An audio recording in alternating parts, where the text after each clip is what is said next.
할렐루야. 오늘 하루를 예배로 출발하는 여러분들을 축복합니다. 하나님의 사랑과 은혜가 오늘도 여러분의 삶에 충만하시기를 소망합니다. 기도하겠습니다. 아버지 하나님, 우리를 부르셔서 자녀 삼아 주시고 하나님의 은혜 아래에 거하게 하심을 감사합니다.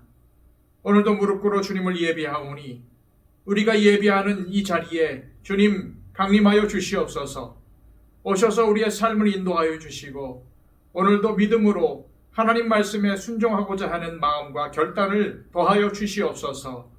아버지 하나님, 우리의 삶은 하나님께 달려 있습니다. 오늘도 온전히 의지하오니 인도하여 주시고 오늘도 하나님의 자녀로 당당히 살아갈 수 있도록 역사하여 주시옵소서. 예수 그리스도의 이름으로 기도하옵나이다. 아멘. 다 함께 찬송가 384장 찬양 드립니다.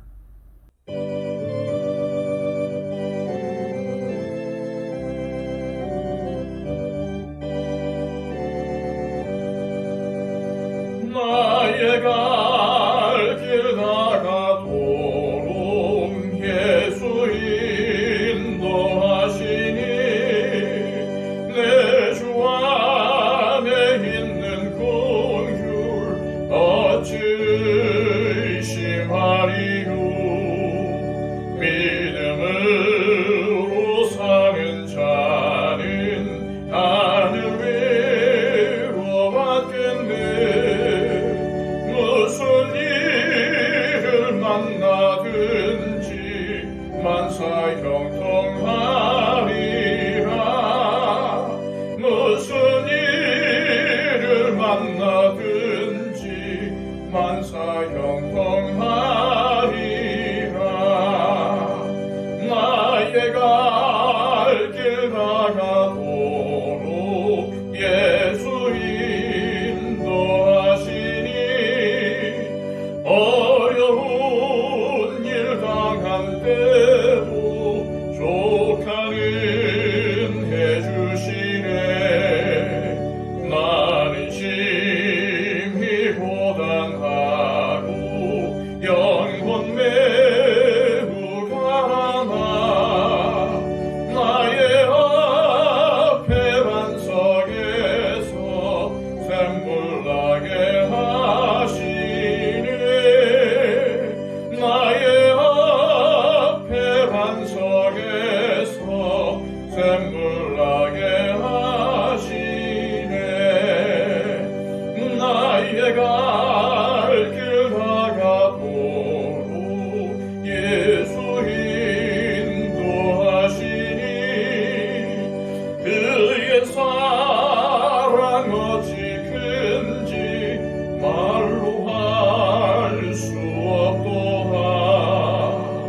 성령 강화받은 영혼 하늘 날아갈 때에 영영고를 나의 찬송 예수 인도하셨네. 영영고를 나의 찬송 예수 인도하셨네. 아멘. 이 시간 우리에게 주시는 하나님의 복된 말씀은 신약성경 히브리서 12장 18절에서 29절까지의 말씀입니다. 신약성경 367쪽입니다.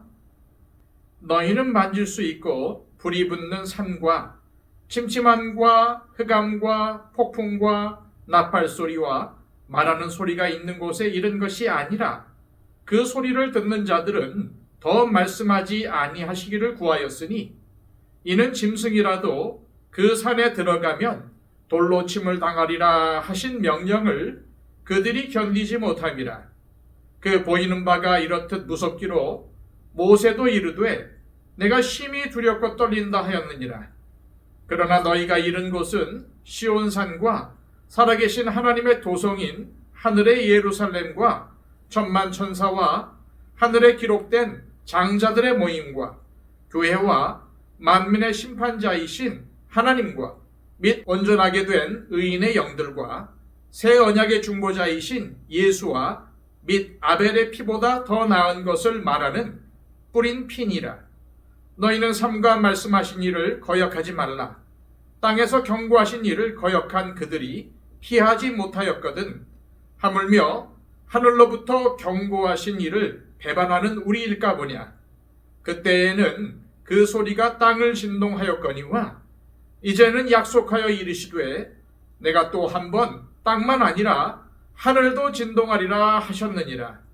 이 또 한 번이라 하심은 진동하지 아니하는 것을 영존하게 하시기 위하여 진동할 것들 곧 만드신 것들이 변동될 것을 나타내심이라.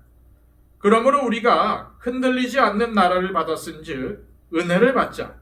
이로 말미암아 경건함과 두려움으로 하나님을 기쁘시게 섬길지니 우리 하나님은 소멸하는 불이심이라. 아멘.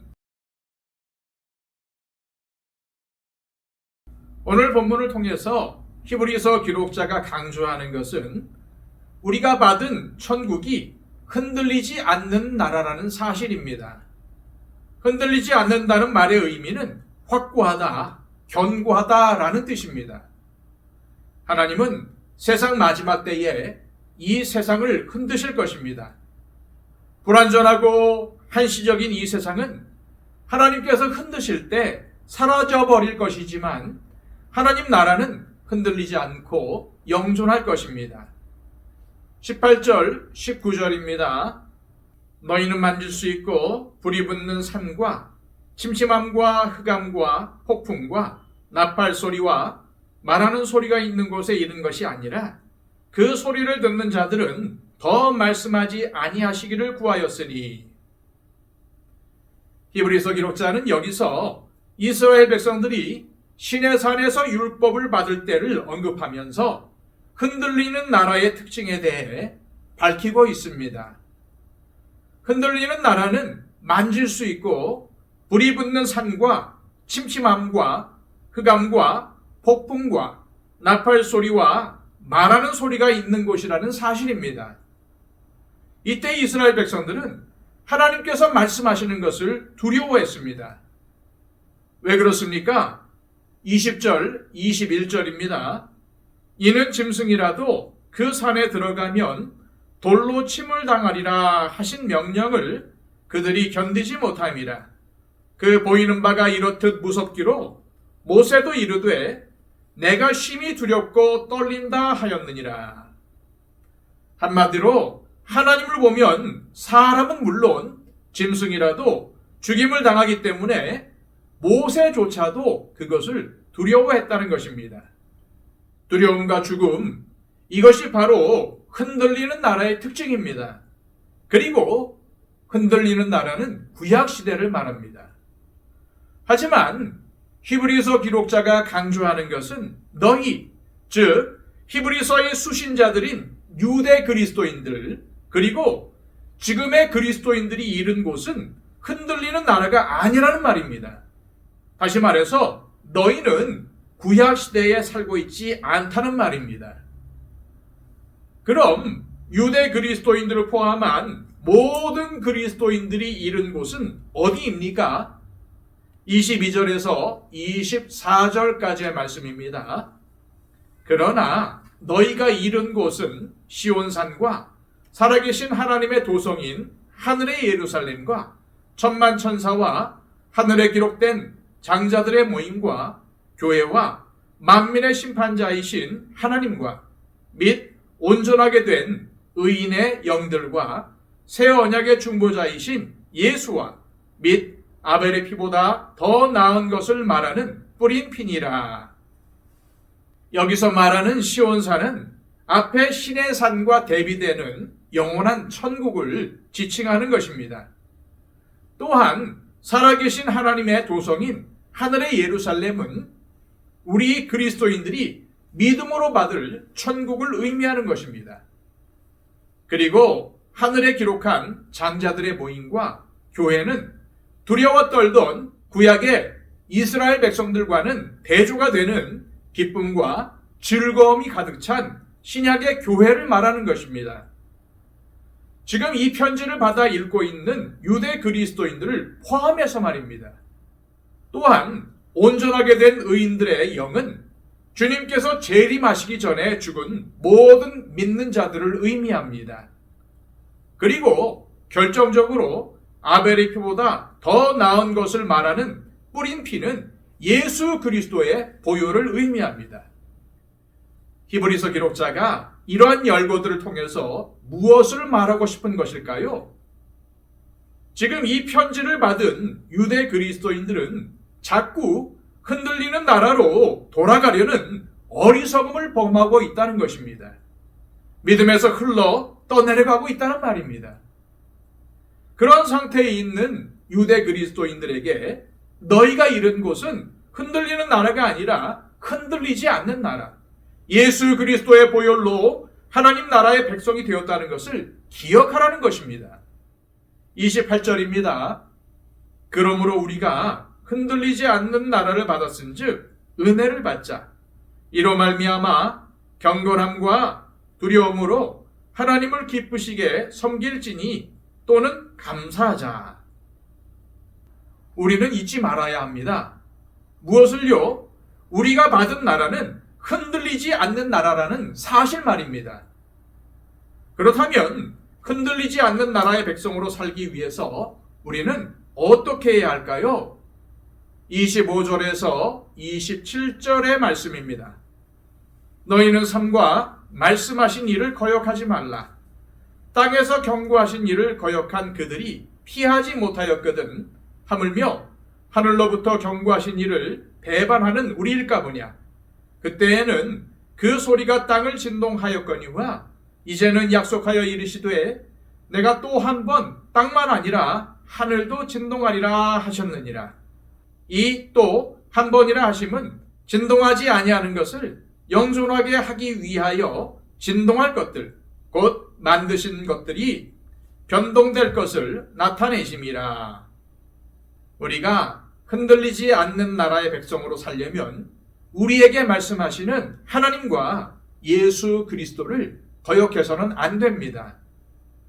하나님의 부르심을 받은 성도가 부르심에 합당한 삶을 살지 않는 것이 거역입니다. 부르심을 받은 성도가 이러한 삶을 사는 이유가 무엇일까요? 정말 두려워해야 할 것은 두려워하지 않고 눈에 보이는 현실만 두려워하기 때문입니다. 히브리서 기록자는 눈에 보이는 고통스러운 현실을 두려워하여 하나님을 배반하면 하나님의 심판을 피할 수 없다고 경고하는 것입니다. 저와 여러분은 사람들의 비난보다는 하나님의 심판을 두려워해야 합니다. 세상에 휩쓸려 받은 구원을 등한히 여기는 것을 두려워해야 합니다. 하나님의 은혜에서 멀어지는 것을 두려워해야 합니다. 말씀에 순종하지 않는 것을 두려워해야 합니다. 또한 우리가 흔들리지 않는 하나님 나라의 백성으로 살려면 은혜를 받아야 합니다. 28절, 29절입니다. 그러므로 우리가 흔들리지 않는 나라를 받았은즉 은혜를 받자. 이로 말미암아 경건함과 두려움으로 하나님을 기쁘시게 섬길지니 또는 감사하자. 우리 하나님은 소멸하는 불이심이라. 결국 흔들리지 않는 나라, 영원한 하나님 나라를 상속받을 사람들에게 필요한 것은 하나님의 은혜입니다. 히브리서 기록자는 이 은혜가 경건함과 두려움으로 하나님을 기쁘게 섬기게 하는 힘이라는 사실을 밝힙니다.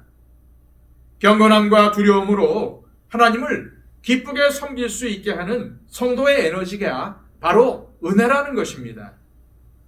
또한 은혜는 하나님의 말씀이 내 안에 충만한 것입니다. 다시 말해서 그리스도를 아는 지식으로 충만한 것입니다. 그러므로 은혜는 하나님의 진리의 말씀을 묵상하는 사람들이 받습니다. 또한 은혜는 그리스도를 닮고 싶은 열정으로 충만한 것입니다. 그래서 은혜는 고난을 이길 수 있게 하는 힘이며 거룩을 추구할 수 있는 에너지입니다. 은혜는 고난 가운데서도 평강의 열매를 맺게 해주는 능력입니다. 은혜가 두려움을 몰아내는 것입니다. 29절에 하나님이 소멸하는 불이라고 한 것은 하나님의 심판을 염두에 둔 것입니다.